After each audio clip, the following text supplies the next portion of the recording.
मैं आशा करता हूं कि आप सभी घर पर सेफ हैं और आपकी ऑनलाइन स्टडी भी अच्छी चल रही होगी।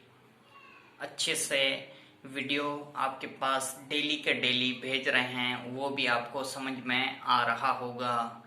तो बच्चों देखें, आज क्लास 8 का क्वेश्चन नंबर 5 पढ़ेंगे। क्वेश्चन नंबर 5 निम्नलिखित प्रत्येक में गुणन के अंतर्गत उपयोग किए गए गुणधर्म का नाम लिखिए। क्या करना है? गुणधर्म का नाम लिखना है। तो बच्चों देखें, सबसे पहले आपको क्या करना है, इसके अकॉर्डिंग अगर देखा जाए तो -4/5 का गुणा किसे किया? 1 से किया। वापस 1 का गुणा -4/5 से किया। यदि ऐसी संख्या आती है तो उसके लिए कौन सा नियम काम में आता है, कौन से गुणधर्म काम में आते हैं, वो देखें बच्चों।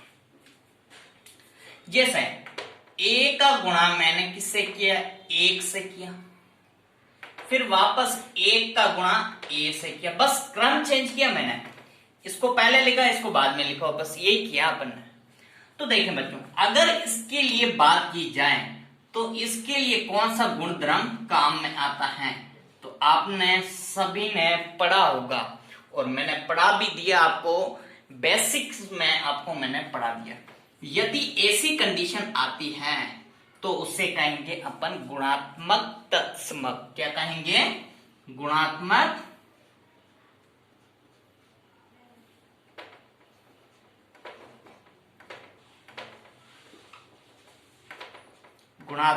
तत्समक। ये कौन सा नियम होता है? गुणात्मक तत्समक नियम होता है। यदि ऐसी कंडीशन आती है तो अपन उसे क्या कहेंगे? गुणात्मक तत्समक। तो बच्चों देखें, अब इस क्वेश्चन को हल करें।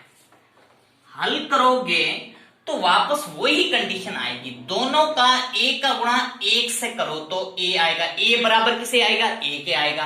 तो इसका मतलब ये बना कि a बराबर किसके? a के बना या नहीं बना? a बराबर किसके बना? a के। वापस लिखें, -4/5 का गुणा 1 से किया बराबर में 1 का गुणा -4/5 से किया। दोनों का गुणा करो तो -4/5 बराबर में -4/5।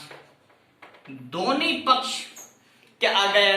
बराबर। और बीच में चिन्ह किसका लगा हुआ है? गुणा का। तो इससे कौन सा नियम काम में आएगा? अपन कहेंगे ये कौन सा नियम होगा इसमें? गुणात्मक तत्समक। क्या कहेंगे? गुणात्मक तत्समक। कौन सा नियम आएगा? गुणात्मक तत्समक। तो बच्चों यहां तक क्लियर है? कोई डाउट नहीं है? आई होप सो आपको समझ में आ रहा होगा। नेक्स्ट देखें क्वेश्चन। अगर ऐसी कंडीशन आती है, देखें इसका गुणा वापस इससे किया। देखें इसके लिए अपन लिखेंगे, फॉर्मूला लिखें पहले, a/b का गुणा p/q से करो। किससे करो? p/q से करो। a/b का गुणा p/q से किया बराबर में, अब p पहले लिखो, p/q पहले लिखो, गुणा किसे किया? a/b से। देखो क्रम चेंज किया, a का p से, b का q से, p का q से, q का p से। अगर ऐसी कंडीशन आती है तो उसमें सिर्फ क्या चेंज होता है? क्रम चेंज होता है। क्या होता है? क्रम चेंज होता है। क्रम चेंज होता है तो इसके लिए नियम कौन सा होगा? क्रम विनिमय गुणधर्म। क्या होगा?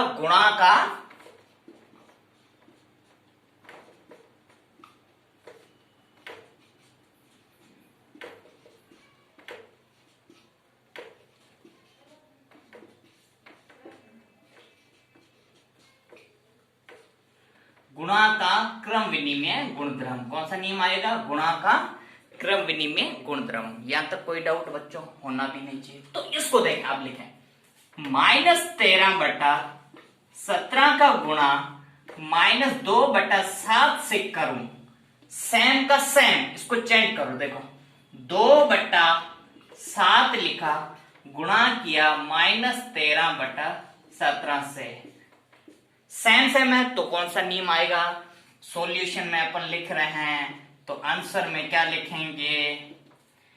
गुणा का क्रम विनिमय गुणनफल, गुणा का क्रम विनिमय, गुणा का क्रम विनिमय गुणक्रम। होगा या नहीं होगा बच्चों? कोई डाउट यहां तक होना भी नहीं चाहिए। ठीक है, अच्छी बात। आ जाओ नेक्स्ट।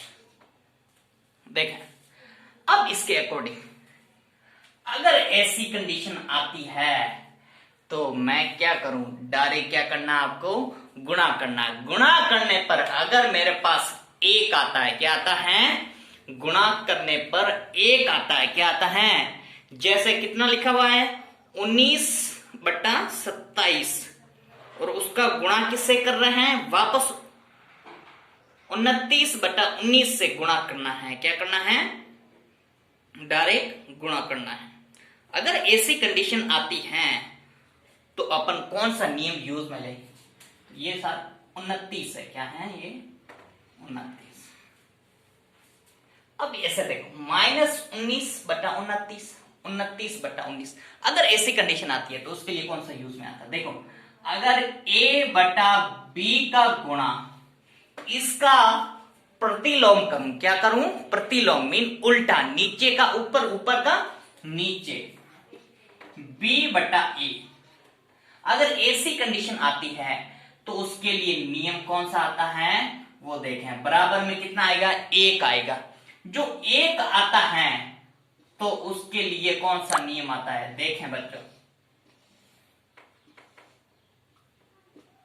अगर 1 आता है, देखो a से a गया, b से b गया। आपको बताया है कि अगर ऐसी कंडीशन आती है, अगर ऐसी कंडीशन आती है तो वो आपस में क्या हो जाता है? डिवाइड। जैसे 4 में 4 का डिवाइड गया, 4 में 2 का डिवाइड गया, 5 में 5 का डिवाइड पूरा गया। अगर ऐसी कंडीशन आती है तो अपन डिवाइड कर सकते हैं। बीच में किसका साइन है? मल्टीप्लाई का साइन लगा होता है। तो देखो बच्चों, अब इसके लिए कौन सा नियम आएगा? बीच में चिन्ह किसका? ये देखो a/b, बीच में गुणा का चिन्ह, फिर b/a। तो गुणा का प्रतिलोम नियम क्या हो जाएगा? गुणा का प्रतिलोम नियम।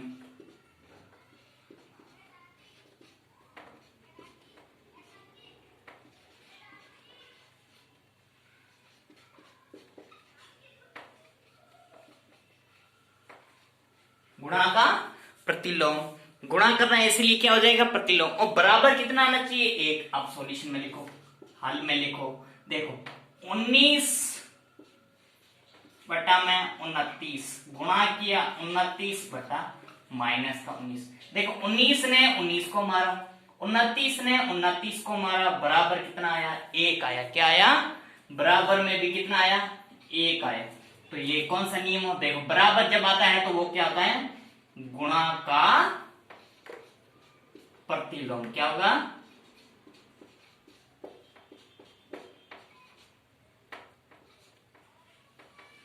गुणा का प्रतिलोम। ये आ गया इसका आंसर। कोई डाउट बच्चों यहां तक? आई होप सो आपको समझ में आया होगा। देखें ये पूरा क्वेश्चन नंबर फर्स्ट, मतलब 5 का फर्स्ट ऑप्शन है सारे, पहला, दूसरा, ये तीसरा। यहां तक कोई डाउट बच्चों होना भी नहीं चाहिए क्योंकि आपको बेसिक सारा कंप्लीट मैंने पढ़ा चुका हूं। तो देखें नेक्स्ट क्वेश्चन, इसके बाद क्वेश्चन नंबर 6 देखें बच्चों। तो बच्चों देखें क्वेश्चन नंबर 5 कंप्लीट हो गया। क्वेश्चन नंबर 6 देखें कि 6/13 को -7/6 के व्युत्क्रम से गुणा करें। क्या करना? 6/13 को -7/16 के व्युत्क्रम से गुणा करें। तो व्युत्क्रम का मतलब क्या होता है कि जैसे मेरे पास a/b है, इसका व्युत्क्रम क्या होगा? b/a।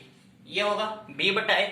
अब ये कह रहा है कि आपके पास a/b है, इसका व्युत्क्रम क्या होगा? b/a। इससे आपको क्या करना है? गुणा करना है। तो बच्चों देखें सुने, तो सबसे पहले आप लिख लो कि a/b को b/a से गुणा करना है। तो माने इसको, माने आप पहले फॉर्मूला लिख लें। यहां पर देखें ए बटा बी का गुणा किससे करना है, बी बटा ए के। ये आपके पास क्या है, इसका फॉर्मूला है, इसका व्युत्क्रम हो जाएगा बच्चों। तो देखें अब a बटा बी मान लें इसको। तो देखें बच्चों, अपन ने क्या किया कि -6/13 को -7/16 के व्युत्क्रम से गुणा करना है। तो अपन ने ये फॉर्मूला लिखा। अब लिखो माइनस का 7/16, इसका व्युत्क्रम कितना होगा, 16/7। माइनस का यहां लगा दो, होगा या नहीं होगा बच्चों। तो देखें अब नेक्स्ट देखें, इसके अकॉर्डिंग अगर देखा जाए तो अपन इसमें कैसे करेंगे, सॉल्यूशन लिखें या हल लिखें। देखें 6/13 यहां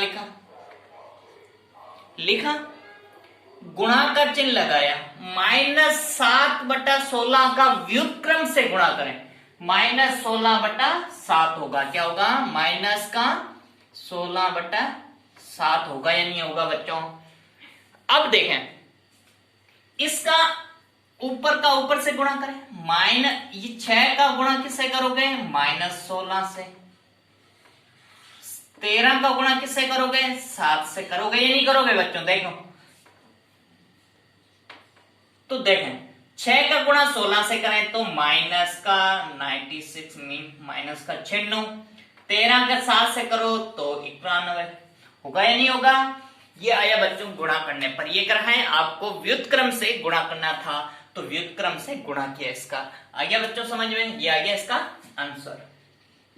अब नेक्स्ट क्वेश्चन बताइए, कौन से गुणधर्म की सहायता से आप 1/3 को हल करें, हल करने के रूप में अभिकलन करते हैं। तो इसमें बताना है आपको। देखें हल में लिखें आप 1/3, या पहले फॉर्मूला लिखें। जैसे मैं कह रहा हूं कि a का गुणा b गुणा c से करूं बराबर में सेम लिखो। क्या लिखो, जो है वही लिखो। a लिखो गुणा में b लिखो गुणा में c लिखो। लिखा, पहले तो लास्ट वाले दोनों पर ब्रैकेट, अब पहले वाले दोनों पर ब्रैकेट बनाया। ये कह रहा है आपको गुणा करके लिखना है। तो बताइए कि इसमें से कौन सा गुणधर्म काम में आएगा।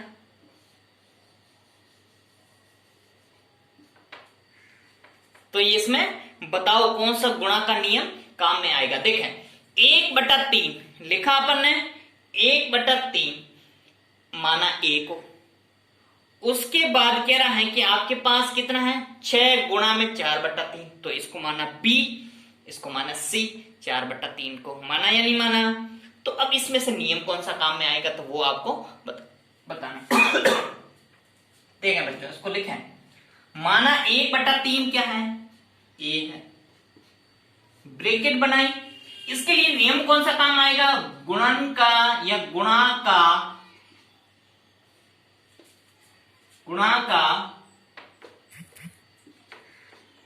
सहचर्य गुणधर्म। क्या होगा, गुणा का सहचर्य गुणधर्म। क्या लिखेंगे, या नियम लिखो।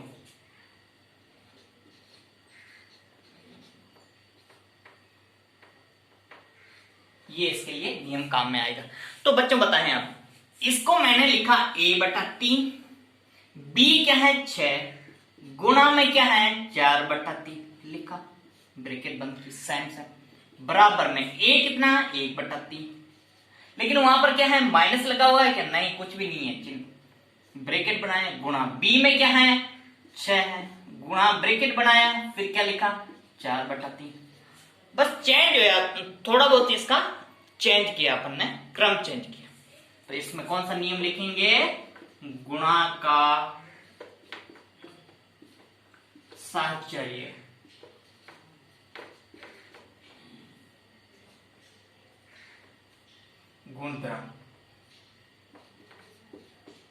गुणधर्म या नियम लिखें आप। ठीक है बच्चों, यहां तो कोई डाउट नहीं है, होना भी नहीं चाहिए। क्लियर है यहाँ तक। क्वेश्चन नंबर 6 और 7 कंप्लीट हो गया। Question number next question number 10 देखते हैं अभी। हाँ तो देखें बच्चों, क्वेश्चन नंबर 8 देखें। क्वेश्चन नंबर 8 क्या कह रहा है कि इसमें से आपको क्या करना है, क्या -1 सही 1/8 का गुणात्मक प्रतिलोम 8/9 है अथवा क्यों नहीं है, क्यों और क्यों नहीं है, तो ये बताना आपको। देखो पहले बच्चों सुन लें, इसके लिए फॉर्मूला भी काम में आएगा। तो देखें कैसे होता है इसके लिए फॉर्मूला। सबसे पहले अगर आपको ऐसी कंडीशन का कोई क्वेश्चन मिलता है तो उसको हल करने के लिए गुणात्मक प्रतिलोम कह रहा है। क्या कह रहा है, गुणात्मक प्रतिलोम। हमेशा याद रखना कि अगर इसका गुणात्मक प्रतिलोम करने पर आंसर अगर 1+ का आता है तो अपन कहेंगे सही है। अगर 1 नहीं आता है प्लस का, माइनस का भी आता है तब भी गलत हो जाएगा। क्या हो जाएगा, गलत हो जाएगा। तो देखें बच्चों, अगर मेरे पास गुणा करने पर, फॉर्मूला पहले लिख लें, सूत्र कि A/B का गुणात्मक प्रतिलोम B/A, इसका अगर आंसर 1 आता है, वैसे 1 ही आएगा,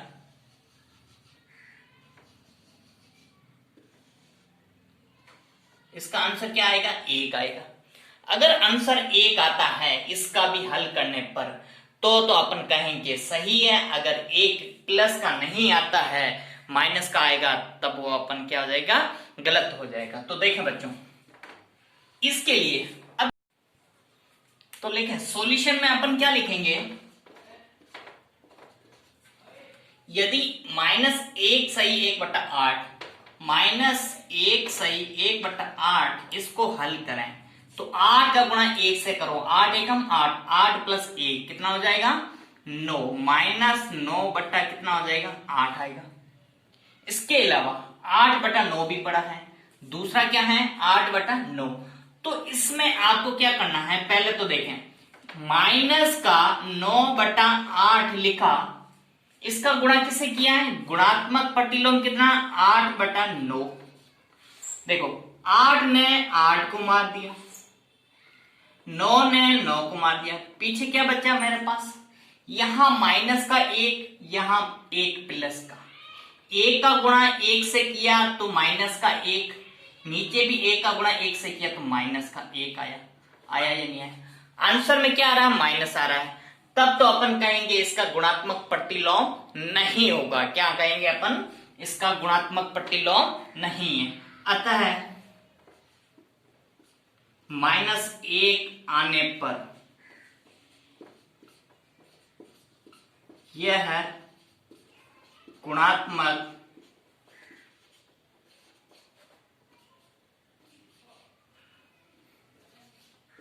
प्रतिलोम नहीं है। लिख लिया, गुणात्मक प्रतिलोम नहीं है। अगर +1 आता तो अपन कहते हैं ये गुणात्मक प्रतिलोम है। ठीक है बच्चों, यहां तक क्लियर, कोई डाउट नहीं है। अगला नेक्स्ट क्वेश्चन देखें, क्वेश्चन नंबर 9 देखें बच्चों। क्वेश्चन नंबर 9 क्या कह रहा है कि क्या 3 सही 1/3 का गुणात्मक प्रतिलोम 0.3 है, क्यों अथवा क्यों नहीं है, पर और क्यों नहीं है। तो इसके लिए वही सेम जो क्वेश्चन नंबर 8 किया था वैसे, तो सुने बच्चों, जैसे क्वेश्चन नंबर 8 किया था वैसे वैसे क्वेश्चन नंबर 9 भी करना है। तो कैसे करेंगे वो देखें। सॉल्यूशन में अपन लिखेंगे,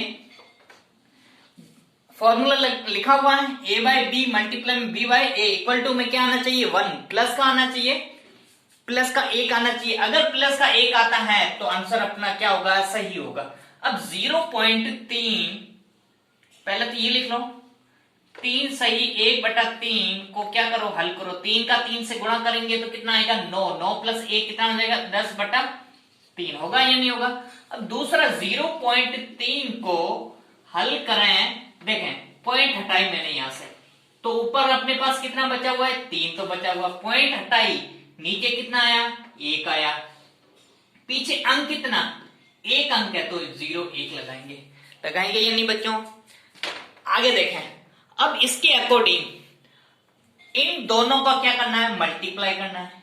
10/3 और 3/10 का मल्टीप्लाई करें तो लिखें बच्चों 10/3 का गुणा 3/10 से करो। देखो 10 ने 10 को मार दिया, 3 ने 3 को मार दिया, पीछे कितना आया आंसर, 1 आया। सब कट गया, यहां भी 1 बचा, यहां पर भी 1, यहां पर भी 1, यहां पर भी 1, सब कट गए, पीछे कितना आया, 1। अगर मेरे पास प्लस का 1 आता है तो अपन क्या कहते हैं, सत्य है। ये क्या है, इसमें देखो -1 आने पर यह गुणात्मक प्रतिलोम नहीं है, तो अपने पास ये क्या आया, प्लस का 1 आया, तो अपन क्या कहेंगे, अतः प्लस का 1 आने पर यह एक गुणात्मक प्रतिलोम होगा। अतः प्लस का 1 आने पर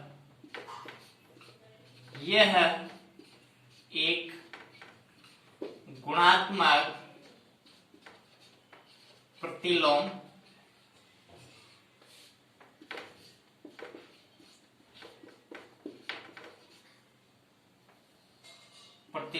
है और सही है। क्या होगा, ये सही मानेंगे अपन, गलत नहीं कहेंगे, क्योंकि ये गुणात्मक प्रतिलोम आना चाहिए, वही आना चाहिए जो प्लस का 1 आना चाहिए। तो अपन कहेंगे ये गुणात्मक प्रतिलोम प्लस का 1 है, तो अपन क्या कहेंगे, ये सही है। ये आ गया इसका आंसर। यहां तक बच्चों कोई डाउट होना भी नहीं चाहिए। आई होप सो आपको समझ में आया होगा पूरा। क्लियर है बच्चों, यहां तक कोई डाउट नहीं है। क्वेश्चन नंबर 9 तक कंप्लीट हो गया। क्वेश्चन नंबर 10 देखते हैं अभी। हाँ बच्चों सुने, क्वेश्चन नंबर 10, ऐसी परिमेय संख्या जिसका कोई व्युत्क्रम नहीं है। ऐसी परिमेय संख्या बतानी है जिसका कोई व्युत्क्रम नहीं हो। व्युत्क्रम का मतलब होता है कि नीचे का ऊपर, ऊपर का नीचे जो आना चाहिए वो 0 नहीं आना चाहिए और अनंत नहीं होना चाहिए। तो देखें, अगर मैं 0 में 1 लिखूं, 0 का व्युत्क्रम करूं तो 1/0 हो जाएगा। इसका मतलब हुआ ये अनंत। क्या हो जाएगा, अनंत। अगर अनंत आता है तो इसका मतलब ये अपरिभाषित है, तो ये 0 का व्युत्क्रम कभी भी नहीं होगा। तो अपन क्या लिखेंगे, ऐसी परिमेय संख्या जिसका कोई व्युत्क्रम नहीं है वो क्या होता है, 0 होता है। आंसर क्या लिखेंगे, 0। यहां लिखे 0, क्या होगा आंसर में, 0। ये इसका आंसर। आगे बच्चों समझ में, ये इसका क्या हो गया, 0, 0 आंसर। क्लियर है बच्चों, कोई डाउट नहीं है यहां तक, ये 0 इसका आंसर हो गया। नेक्स्ट क्या कह रहा है कि परिमेय संख्या जो अपने व्युत्क्रम के समान है, अपने व्युत्क्रम के समान है। अगर मैं 1 लूं, क्या लूं, 1 के नीचे 1, इसका व्युत्क्रम करूं तो कितना होगा, 1/1, दोनों ही समान है। अगर माइनस का 1 लूं, नीचे 1, तो 1/-1 वही होगा व्युत्क्रम। अगर आप 2 लेते हो, क्या लेते हो, 2 के नीचे 1, इसका व्युत्क्रम 1/2 आता है। क्या आता है, 1/2। लेकिन 1 माइनस का 1, इसका व्युत्क्रम करते हैं तो क्या आता है, दोनों ही सेम आती है। क्या आती है, दोनों ही संख्याएं क्या आती है, सेम आती है। तो आंसर में क्या लिखेंगे, माइनस प्लस का 1 और माइनस का 1, ये दोनों क्या है इसके आंसर। क्लियर बच्चों, यहां तक कोई डाउट नहीं है। अच्छा नेक्स्ट देखें, परिमेय संख्या जो अपने ऋणात्मक के समान है, जो अपने ऋणात्मक के समान है। अगर मैं माइनस का 1 लूं, उसका ऋणात्मक क्या हो जाएगा, प्लस का 1। अगर मैं 1 लूं, इसका ऋणात्मक क्या हो जाएगा, माइनस का 1, माइनस का 1। अगर 0 लूं, 0 का ऋणात्मक माइनस का 0, लेकिन 0 की कोई वैल्यू नहीं होती है, तो इसलिए अपन क्या कहते हैं कि 0 की कोई वैल्यू नहीं आता है। तो अपने पास क्या परिमेय संख्या जो अपने ऋणात्मक के समान है वो क्या होगा, 0 होगा। क्या होगा बच्चों, 0 में या 0। यह आ गया इसका आंसर। क्लियर है बच्चों, कोई डाउट नहीं है। अब नेक्स्ट क्वेश्चन नंबर 10 देखते हैं। हाँ तो बच्चों सुने, क्वेश्चन नंबर 11। क्वेश्चन नंबर 11 में क्या करना है आपको, रिक्त स्थानों की पूर्ति कीजिए। क्या कह रहा है कि रिक्त स्थानों की पूर्ति कीजिए। तो बताएं कि 0 का व्युत्क्रम है, 0 का व्युत्क्रम क्या होता है। अगर शून्य का व्युत्क्रम करूं तो क्या होता है, क्या वो होता है, पर क्या हो जाता है उसमें, शून्य का व्युत्क्रम जैसे 0 है, इसका व्युत्क्रम कितना होता है, 1/0, 1/0। लेकिन शून्य का व्युत्क्रम नहीं होता है, इसलिए अपन क्या लिखेंगे, नहीं है, शून्य के व्युत्क्रम नहीं है। अब संख्याएं, कौन सी संख्या है जो स्वयं के व्युत्क्रम से समान आती है, तो अपने पास क्वेश्चन लिखा होता है, परिमेय संख्या जो अपने व्युत्क्रम के समान है, प्लस का 1 और माइनस का 1 होता है। तो अपन क्या लेंगे, प्लस का 1 और माइनस का 1, ये दोनों क्या है, स्वयं के व्युत्क्रम के समान है। -5 का व्युत्क्रम, अब -5 है, इसका व्युत्क्रम कितना होगा, 1/5 माइनस का, तो लिखें यहां पर माइनस का 1/5। 1/x is not equal to 0, मतलब x 0 के बराबर नहीं है। अगर 0 के बराबर होता है तो वो क्या हो जाता है, इन्फिनिटी में अनंत हो जाता है। इसलिए अपन क्या कहेंगे, 1/x का व्युत्क्रम क्या होता है, x ही होगा। देखो 1/x का व्युत्क्रम क्या है, x ही होता है। क्या होता है बच्चों, x होता है। नेक्स्ट क्वेश्चन देखें, तो सुने बच्चों, क्वेश्चन नंबर 11 का क्वेश्चन नंबर 4 तक यहां कर लिए थे, क्वेश्चन नंबर 5 और 6 यहां करते हैं, क्योंकि नीचे जगह नहीं थी, इसलिए क्वेश्चन नंबर 5 और 6 देखें बच्चों। दो परिमेय संख्याओं का गुणनफल हमेशा क्या होता है, वो आपको बताना है। तो देखें, यदि मैं 1/2 लिखूं, इसमें से दूसरी संख्या 2/3 लिखूं, इसका परिमेय का गुणनफल 1 का 2 से करो तो 2, 2 का 3 से करो तो 6, 2/6 क्या आएगी, एक परिमेय संख्या आएगी। तो अपन क्या लिखेंगे, एक परिमेय संख्या।